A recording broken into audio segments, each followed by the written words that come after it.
மக்களை காப்போம் தமிழகத்தை மீட்போம் என்ற முழக்கத்துடன் தமிழகம் முழுவதும் சுற்றுப்பயணம் மேற்கொண்டுள்ள அதிமுக பொதுச் செயலாளர் எடப்பாடி பழனிசாமி கோவை மாவட்டம் சூலூரில் மக்கள் மத்தியில் பேசிய காட்சிகளை பார்க்கலாம்.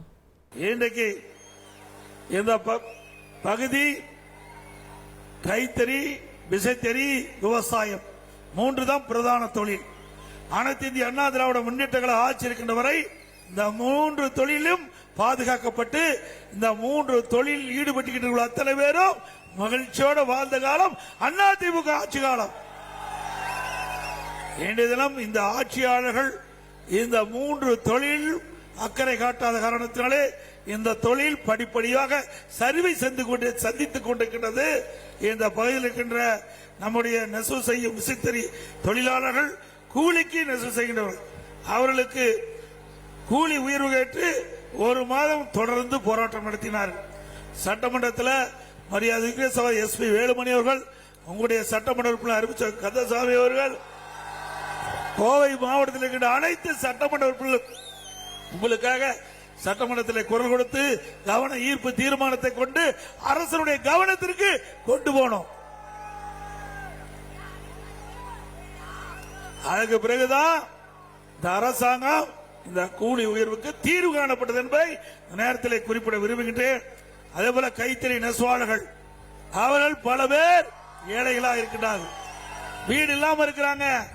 அம்மா அவர்களை உணர்ந்து பசுமை வீடுகள் கொடுத்தாங்க. இந்த ஆட்சியில் அது நிறுத்தப்பட்டு விட்டது. மீண்டும் அதிமுக ஆட்சி வளர்ந்தவுடன் நம்முடைய கைத்தறி நெசவாளர்கள் ஏழைகளுக்கு, விசைத்தறி தொழில் செய்கின்ற அந்த ஏழைகளுக்கு அற்புதமான கான்கிரீட் வீடு பல லட்சம் மதிப்பிலே கட்டி கொடுக்கப்படும். அதே போல விவசாயி தொழிலாளி, ஏழை தொழிலாளி, தாழ்த்தப்பட்ட ஏழை மக்களுக்கு அதிமுக ஆட்சி வளர்ந்தவுடன் பல லட்சம் மதிப்புள்ள கான்கிரீட் வீடு அவர்களுக்கும் கட்டி கொடுக்கப்படும். அதிமுக ஆட்சி இருக்கின்ற பொழுது பொன்மனச்சம்பல் புரட்சி தலைவர் எம்ஜிஆர் அவர்கள் இந்த பகுதிக்கு கூட்டு குடியிருத்த அத்திக்கடவு திட்டம் வழியாக மக்களுக்கு குடிநீர் வழங்கப்பட்டது. அது இப்பொழுது தேவைகள் அதிகமாக இருந்த காரணத்தில் இந்த விடியா திமுக அரசு முறையாக இந்த மக்களுக்கு குடிநீர் வழங்க முடியாத ஒரு சூழ்நிலை. மீண்டும் அதிமுக ஆட்சி வந்தவுடன் புதிதாக ஒரு குடிநீர் திட்டத்தை உருவாக்கி இந்த பகுதி மக்களுக்கு தடையில்லாம தூய்மையான பாதுகாப்பான குடிநீர் வழங்கப்படும். இன்றைக்கு அனைத்து இந்திய அண்ணா திராவிட முன்னேற்ற கழக ஆட்சி இருக்கின்ற பொழுது பலதரப்பட்ட மக்களுக்கும் தேவையான அடிப்படை வசதி செய்து கொடுத்தோம். இன்றைக்கு விடியா திமுக ஆட்சி வந்த பிறகு இன்றைக்கு வீட்டு வரி 100% உயர்த்தப்பட்டு விட்டது, கடை வரி 150%, குடிநீர் வரி உயர்த்தப்பட்டு விட்டது, குப்பைக்கு வரி போட்டாங்க. பேரூராட்சி, நகராட்சி, மாநகராட்சி இந்த பகுதியில் வசிக்கின்ற மக்களுக்கு இந்த வரி எல்லாம் இன்றைக்கு மிகப்பெரிய சுமையாக இருக்கின்றது என்பதை நாம் எண்ணி பார்க்க வேண்டும். திராவிட முன்னேற்ற கழக தேர்தல் அறிக்கையில் ஆட்சிக்கு வந்தா இந்த வரிகள் விதிக்கப்படாது என்று அறிவிச்சாங்க. ஆட்சிக்கு வந்த பிறகு இன்றைக்கு இந்த மக்கள் தாக்கு பிடிக்க முடியாத அளவிற்கு இந்த வரிகள் உயர்த்தப்பட்டுகின்றன. அது மட்டுமல்ல, ஆண்டுதோறும் 6% இந்த வரிகள் உயர்த்தப்படும் என்ற அறிவிப்பு கொடுத்து இப்ப உயர்த்திட்டு இருக்கிறாங்க. மின் கட்டணம் 67% உயர்த்தப்பட்டு விட்டது திராவிட முன்னேற்ற கழக ஆட்சியில். அது மட்டுமல்ல, கடைக்கு பீக் அவர், அதோட இந்த பகுதி விசைத்தறி தொழில் அதிகமாக இருந்த பகுதி, கைத்தறி நிறைந்த பகுதி. கைத்தறி தொழில், விசைத்தறி தொழில் ரெண்டு பிரதான தொழிலா இருக்குது. ஆக விசைத்தறி தொழில நிலை கட்டணம் அதிகரிச்சிருக்குது, மின் கட்டணம் உயர்ந்திருக்குது, இந்த தொழில் சரிவடைந்திருக்குது. இந்த ஆட்சியில கண்டுகொள்ளவில்லை. இதற்கு பிரதான தொழில் விவசாயம், விசைத்தறி தொழில், நெசவு தொழில். இப்படிப்பட்ட தொழிலை இந்த அரசு பாதுகாக்கவில்லை. இந்த மக்களுக்கு தேவையான கஷ்டத்தை இந்த அரசாங்கம் உணரல.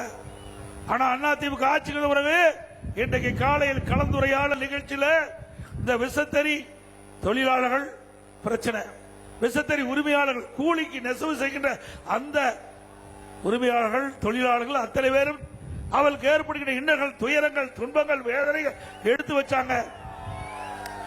அதிமுக ஆட்சிக்கு பிறகு இதற்கெல்லாம் நல்ல தீர்வு காணப்படும். அதிமுக தோன்றி விட்டதே ஏழைகளுக்காக.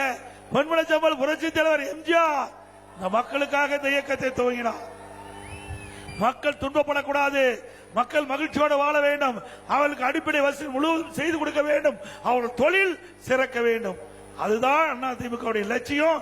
ஆனால் திராவிட முன்னேற்ற கழகம் அதையெல்லாம் கண்டுகொள்ளவில்லை. இன்றைக்கு படுகின்ற இந்த மக்கள் படுகின்ற துன்பத்தை பற்றி கவலை இல்லை இந்த அரசாங்கத்திற்கு. ஆனால் அனைத்து இந்திய அண்ணா திராவிட முன்னேற்ற கழக அரசு வந்தவுடன் இந்த விசத்தறி கூலி உயர்வு கேட்டு போராடி கொண்டிருந்தீங்க, அதுக்கு தீர்வு காணது நாங்கள் எடுத்த முயற்சி. அதே போல உங்களுடைய கஷ்டங்கள் அண்ணா திமுக ஆட்சியாளர்கள் தீர்க்கப்படும் என்பதை நேரத்தில் தெரிவிக்க விரும்புகின்றேன். விவசாயிகள் எங்கே ஆனமலையாறு நல்லாறு திட்டம் பல ஆண்டுகள், அதுதான் இந்த விவசாய பெருமக்கள் கோரிக்கை வச்சிட்டு இருக்கிறீங்க. அண்ணா திமுக ஆட்சி கண்ட பொழுது நான் முதலமைச்சர் இருந்த காலகட்டத்தில் உங்களுடைய சட்டமன்ற உறுப்பினர் அறிவித்த எஸ்பி வேலுமணி அவர்கள் இந்த கோரிக்கையை நிறைவேற்றப்பட வேண்டும், அதற்காக அண்ணா திமுக அரசு முயற்சி எடுக்க வேண்டும் என்று அவர்களின் இடத்தில் தெரிவித்தவுடன் இன்றைக்கு கேரளா முதலமைச்சரோடு தொடர்பு கொண்டு அதற்கு தேதி குறிக்கப்பட்டு நாங்களே நேரடியாக கேரளாவுக்கு சென்றோம். நானும் அறிவிச்சோம் எஸ்பி வேலுமணி, அண்ணன் பொள்ளாச்சி ஜெயராமன் அவர்கள், ஏசி கருப்பணன் அவர்கள் நேரடியா கேரளா சென்று முதலமைச்சரை சந்தித்து ஆனமலையாறு நல்லாறு திட்டத்தை நிறைவேற்றப்பட வேண்டும். நீண்ட நாட்கள் கோரிக்கை. இந்த பகுதி மக்களுக்கு அந்த நீரை நம்பித்தான் இருக்கின்றார். ஆகவே அந்த நீர் இந்த பகுதி மக்களுக்கு தடையில்லாமல் கிடைக்க வேண்டும். அதற்காக நாங்கள் பேச்சுவார்த்தை நடத்த சென்றோம். இந்த பேச்சுவார்த்தை சிறப்பாக நடைபெற்றது, சுமூகமாக நடைபெற்றது. உடனே இரண்டு அரசாங்கம், தமிழ்நாடு அரசு, கேரள அரசு, இரண்டு அரசாங்கமும் உயர்மட்ட குழு அமைக்கப்பட்டது. அந்த உயர்மட்ட குழுல உயர் அதிகாரிகள் நியமிக்கப்பட்டாங்க. கேரள அரசு முதலே தமிழ்நாட்டுக்கு வந்தது, நம்முடைய உயர்மட்ட அதிகாரிகளை சந்தித்து பேச்சுவார்த்தை நடத்தப்பட்டது. நம்முடைய உயர்மட்ட நாம் நியமிக்கப்பட்ட உயர்மட்ட அதிகாரிகள் கேரளா சென்று அங்கிருக்கின்ற அதிகாரிகளோடு பேச்சுவார்த்தை நடத்தினாங்க. 2 முறை பேச்சுவார்த்தை நடத்தது, சுமூகமா நடந்தது. நம்முடைய திட்டம் 2 உயர்மட்ட குழுவில் இடம்பெற்றுகின்ற அதிகாரிகள் பேச்சுவார்த்தை நடத்தி அறிக்கை தாக்கல் செய்யப்பட்டவுடன் அந்த அறிக்கையின்படி ஆனமலையாறு நல்லாறு திட்டம் நிறைவேற்ற நடவடிக்கை எடுக்கப்படும் என்று பேச்சுவார்த்தையில் ஒரு உடன்பாடு ஏற்பட்டது. ஆட்சி மாற்றம் வந்தது, திமுக ஆட்சிக்கு வந்தது, கிடப்புல போட்டாங்க. இதுதான் நடந்த உண்மை. நாம அவ்வளவு கஷ்டப்பட்டு இந்த ஆனமலையாறு நல்லாறு திட்டத்தை நிறைவேற்ற வேண்டும் என்று பாடுபட்டோம். ஆனா திராவிட முன்னேற்ற கழக அரசு ஆட்சிக்கு பிறகு அப்படியே கிடப்புல போட்டுட்டாங்க. அது மட்டுமல்ல, மக்கள் அத்தனை பேரும் சிந்திக்க வேண்டும். இது சாதாரண பிரச்சனை இல்ல, ஜீவாதார பிரச்சனை. விவசாய உயிர் மூச்சு. நீ ஒரு உடம்புக்கு உயிர் எப்படியோ அது போல விவசாயிக்கு நீர் முக்கியம், குடிப்பதற்கு நீர் முக்கியம், விவசாயத்திற்கு நீர் முக்கியம். அதை அதிமுக அரசு உணர்ந்து அதற்காக இவ்வளவு முயற்சி எடுத்தோம். இன்றைக்கு திராவிட முன்னேற்ற கழக முதலமைச்சர் ஸ்டாலின் அடிக்கடி குறிப்பிடுகிறார், இந்தியா கூட்டணி, இந்தியா கூட்டணி என்று எப்பொழுது பார்த்தாலும் பேசிக் கொண்டிருக்கின்றார். இந்தியா கூட்டணி இந்தியா முழுவதும் இருக்கின்ற பல கட்சிகள் ஒன்றாக இணைந்து அந்த அமைப்பை ஏற்படுத்தியிருக்குது. அதுல திமுக இருக்குது, கம்யூனிஸ்ட் கட்சியும் இருக்குது. இது அருமையான சந்தர்ப்பம். இந்த சந்தர்ப்பத்தை பயன்படுத்தி இந்தியா கூட்டணியில் அங்கம் வைக்கின்ற கம்யூனிஸ்ட் கட்சியோட திராவிட முன்னேற்ற கழக தலைவர் இன்றைய முதலமைச்சர் ஸ்டாலின் பேச்சுவார்த்தை நடத்தி இந்த ஆனமலையார் நல்லாறு திட்டத்தை நிறைவேற்றுவதற்கு பாடுபடலாம். அதை பத்தி எல்லாம் கவலையே, விவசாயிகளை பத்தி கவலை இல்ல, நாட்டு மக்களை பத்தி கவலை இல்ல. நேரா கேரளா போனாரு, பேச்சுவார்த்தை நடத்த சொன்னாரு. அதுல எந்தவித அறிவிப்பு வரல, எந்தவித செய்தியும் வரல. எதுக்கு போனாரு, எதுக்கு வந்தானே தெரியல கேரளாவுக்கு. அப்படிப்பட்ட முதலமைச்சர் தொடர வேண்டுமா?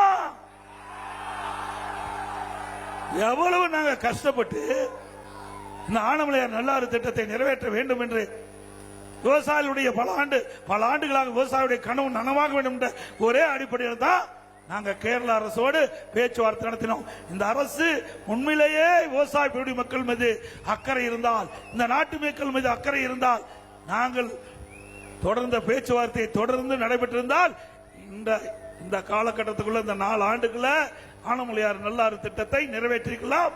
ஆனால் இந்த அரசாங்கம் செய்யவில்லை. மீண்டும் உங்களுடைய பேராதரோடு அடுத்த ஆண்டு நடைபெற்ற சட்டமன்ற பொதுத் தேர்தலில் அண்ணா திமுக வெற்றி பெற்று பெரும்பான்மையோடு ஆட்சி அமைத்து நீங்கள் பல ஆண்டுகளாக கனவு காண்கின்ற ஆனமலையார் நல்லாறு திட்டத்தை நிறைவேற்றுவதற்கு அனைத்து முயற்சியும் எடுக்கப்படும். அதே போல பல ஆண்டுகளாக நீங்கள் போராடி வந்தீர்கள். 50 ஆண்டு காலம் பல கட்சிகள் போராடிட்டு, பல விவசாய சங்கங்கள் போராடப்பட்டது. இந்த மக்களும் எதிர்பார்த்துக் கொண்டிருந்தீர்கள். புரட்சி தலைவி அம்மா இருக்கின்ற பொழுது அத்திக்கட அவனாசி திட்டம் நிறைவேற்றப்படும் என்று சட்டமன்றத்தில் அறிவித்தார். அதன் அடிப்படையில் அம்மா மறைந்தாலும் அம்மா கொடுக்கப்பட்ட வாக்குறுதி அதை நிறைவேற்ற வேண்டும் என்ற அடிப்படையில் அனைத்து இந்திய அண்ணா திராவிட முன்னேற்ற கழக அரசு அத்திக்கட அவனாசி திட்டத்தை நிறைவேற்றுவதற்கு நானே நேரடியாக வந்து அடிக்கல் நாட்டினேன். முழுக்க முழுக்க மாநில அரசாங்க நிதி, ஒரு ரூபா கூட மத்திய அரசாங்கத்திலிருந்து நாங்க இதற்காக நிதி பெறவில்லை. முழுக்க முழுக்க மாநில அரசாங்கத்தினுடைய நிதி சுமார் 1652 கோடி அத்திக்கட அவனாசி. இனி செல்லும் இடமெல்லாம் செய்தி. தந்தி டிவியின் வாட்ஸ்அப் சேனலை ஃபாலோ பண்ணினா செல்ல இருக்கும் இடமெல்லாம் செய்தி. இதோ QR கோட் இப்பவே ஸ்கேன் பண்ணுங்க, ஃபாலோ பண்ணுங்க.